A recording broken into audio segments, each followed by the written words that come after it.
करोड़ों दर्शकों का मिल रहा साथ। एमपी की बात एमपी न्यूज के साथ। नमस्कार, आप देख रहे हैं एमपी न्यूज और मैं हूं आपके साथ साक्षी जैन।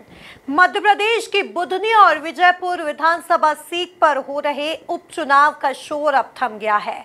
इन दोनों सीटों पर 13 नवंबर को वोट डाले जाएंगे, तो वही परिणाम जो है वो 23 नवंबर को आएंगे।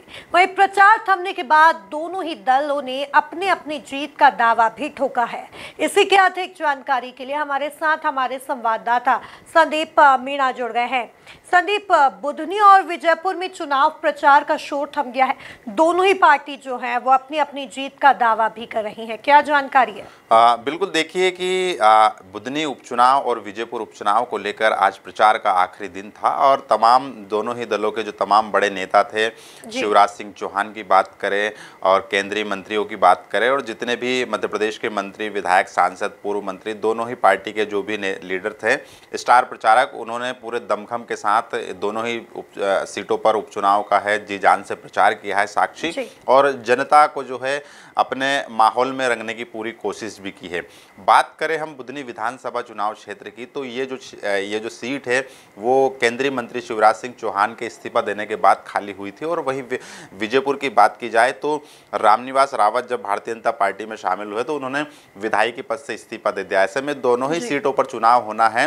विजयपुर की बात की जाए साक्षी, तो यहाँ पर भारतीय जनता पार्टी के सामने पहला तो अपने मंत्री पद की सीट को बचाना है और दूसरा कहीं ना कहीं यहाँ पर कांग्रेस की जो परंपरागत सीट मानी जाती है उस पर कमल खिलाने की एक बड़ी चुनौती भी है। बुधनी विधानसभा की बात की जाए तो बीते 20 सालों से लगातार भारतीय जनता पार्टी का गढ़ कहलाता है, क्योंकि शिवराज सिंह चौहान यहाँ से लगातार चुनाव जीतता है।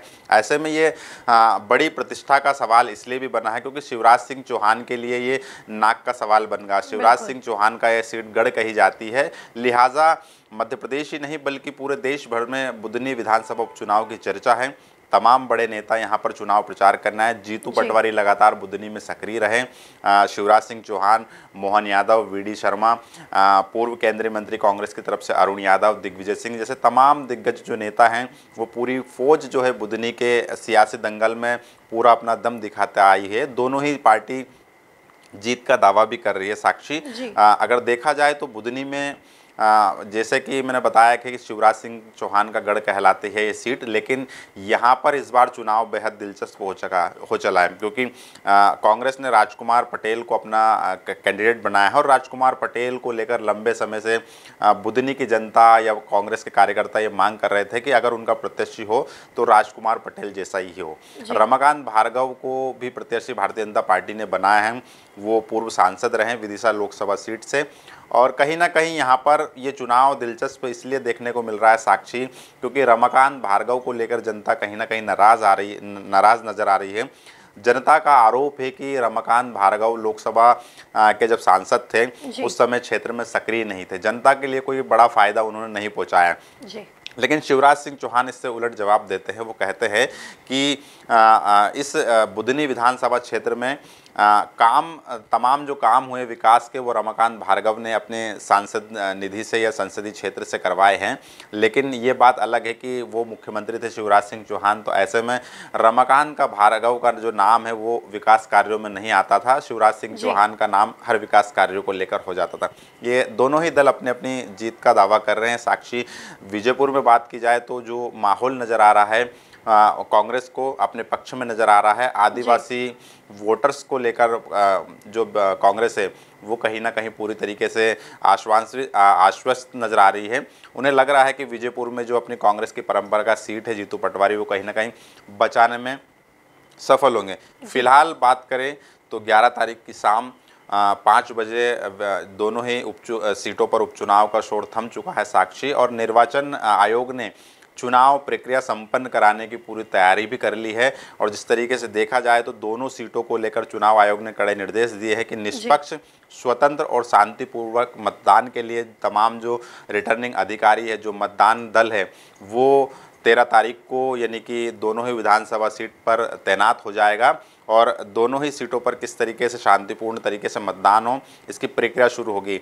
चुनाव आयोग ने अपने नियम अनुसार तमाम बूथों पर तैयारियां कर ली है और जो भी आवश्यकता अनुसार जो भी फोर्स लगाए जा रहे हैं, जो भी सुरक्षा बल लगाए जाएंगे वो तैनात किए जाएंगे। संवेदनशील, अति संवेदनशील मतदान दलों को भी चिन्हित कर लिया गया है। तो कुल मिलाकर देखा जाए तो 13 तारीख को मतदान होंगे और 23 तारीख को नतीजे जो है वो आपके सामने होंगे साक्षी। लेकिन फिलहाल देखा जाए तो तमाम पूरा जो प्रचार प्रसार हुआ है उसके बाद में कहीं ना कहीं फिलहाल जो है दोनों ही विधानसभा सीट का जो चुनाव दोनों ही विधानसभा सीट के जो मतदाता है वो फिलहाल मौन नजर आ रहे हैं। जी संदीप, किन मुद्दों पर चुनाव लड़ा गया है और क्या है इस बार जनता का मूड?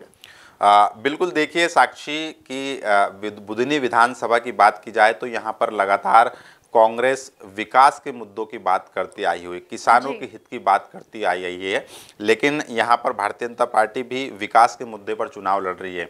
ये कहना है बीजेपी का कि बुधनी विधानसभा में जो भी विकास हुआ है वो भारतीय जनता पार्टी के शासन में हुआ है और लगातार शिवराज सिंह चौहान हो या फिर उनके बेटे हो वो ये कहते हुए नजर आ रहे हैं कि बुधनी विधानसभा में विकास की जो एक एक ईंट है वो भारतीय जनता पार्टी के नेतृत्व में, शिवराज सिंह चौहान के नेतृत्व में लगाई गई है। और ऐसे में अगर बुधनी की जनता एक बार फिर उपचुनाव में भारतीय जनता पार्टी को यहाँ पर जिताती है तो निश्चित तौर पर बुधनी का जो विकास है वो रफ्तार पकड़ेगा। दूसरी तरफ कांग्रेस ये आरोप लगा रही है कि शिवराज सिंह चौहान यहाँ से लगातार 20 साल तक चुनते हुए आए हैं, मध्य प्रदेश का नेतृत्व करते रहे, मध्य प्रदेश के मुख्यमंत्री रहे, लेकिन बुधनी का विकास नहीं हुआ। बुधनी बहुत पिछड़ गया है। बुधनी के किसान जो है वो कहीं ना कहीं नाराज है, हताश है। बुधनी के जो किसान हैं उन्हें पर्याप्त रूप से सिंचाई की वो व्यवस्था नहीं मिल पाई है। जो गरीब जो लोग हैं, जो गांव के जो ग्रामीण लोग हैं, उन्हें उनका विकास नहीं हो पाया है। वो मूलभूत सुविधाओं के अभी भी बहुत अभाव में हैं। तो कुल मिलाकर कहा जाए कि लगातार यहाँ पर दोनों ही दल यहाँ पर विकास की लड़ाई लड़ते हुए नजर आ रहे हैं। शिवराज सिंह चौहान लगातार ये बात कहते हैं बुधनी की जनता से, वो कहते हैं कि उनका जो है पारिवारिक रिश्ता है। बुधनी का जो है बुधनी विधानसभा एक मंदिर है, उसकी जनता उसके भगवान है और शिवराज सिंह चौहान उसके पुजारी है। लगातार इस तरह की बातें कर रहे हैं। वो कह रहे हैं कि बुधनी की जनता, बीजेपी और शिवराज सिंह चौहान ये तीनों ही एक है और बुधनी में लगातार विकास की रफ्तार देखी गई है और एक बार फिर भारतीय जनता पार्टी की प्रचंड जीत होगी। ये शिवराज सिंह चौहान का जो है अपने दावे हैं। और शिवराज सिंह चौहान को लेकर साक्षी एक बात और ये भी देखने को मिली है कि जब भी वो बुधनी विधानसभा से चुनाव लड़ते थे वो कभी भी चुनाव प्रचार करने नहीं आते थे। वो सिर्फ एक सभा करते थे और बुधनी की जनता से कह देते थे कि अब मैं पूरे प्रदेश में चुनाव की कमान संभालूंगा, सिर्फ आपको देखना है और ये चुनाव आपका है। लेकिन ये पहली बार हो रहा है कि शिवराज सिंह चौहान बुधनी में लगातार चौथी से पांचवी बार जनसभाएं कर रहे हैं, दौरे कर रहे हैं, ताबड़तोड़ प्रचार कर रहे हैं। रमाकांत भार्गव के लिए बुधनी विधानसभा की गलियों में घूमकर वोट मांगते हुए नजर आ रहे हैं। तो यहाँ पर तमाम भारतीय जनता पार्टी के नेताओं को भी ये समझ में आ रहा है कि बुधनी भले ही भारतीय जनता पार्टी का गढ़ हुआ है, लेकिन जिस तरीके से कांग्रेस ने अपना कैंडिडेट खड़ा किया है, कहीं ना कहीं जनता का मन जो है वो डामाडोल नजर आ रहा है। लिहाजा चुनौती जो है पूरी तरीके से मिलने वाली है कांग्रेस की तरफ से।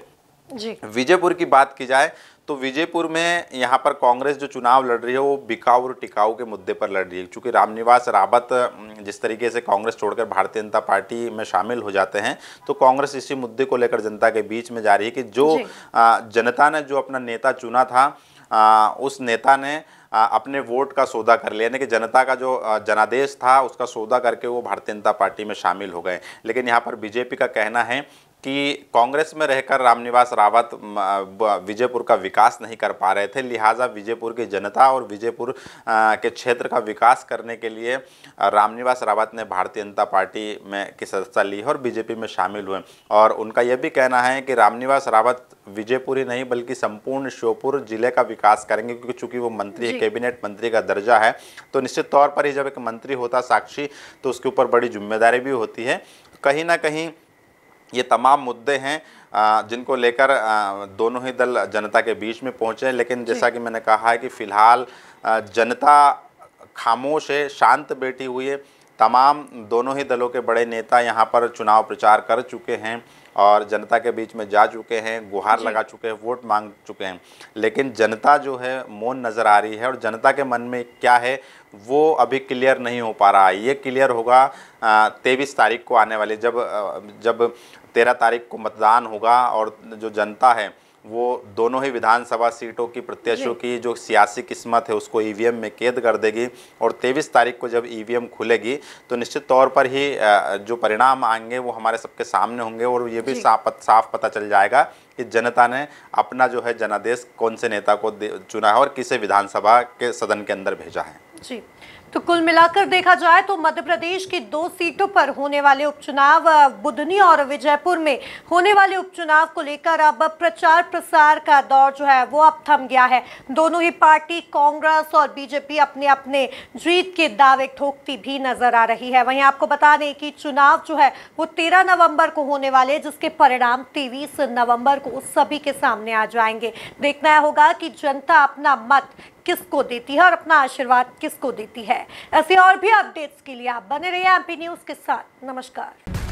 करोड़ों दर्शकों का मिल रहा साथ, एमपी की बात एमपी न्यूज के साथ।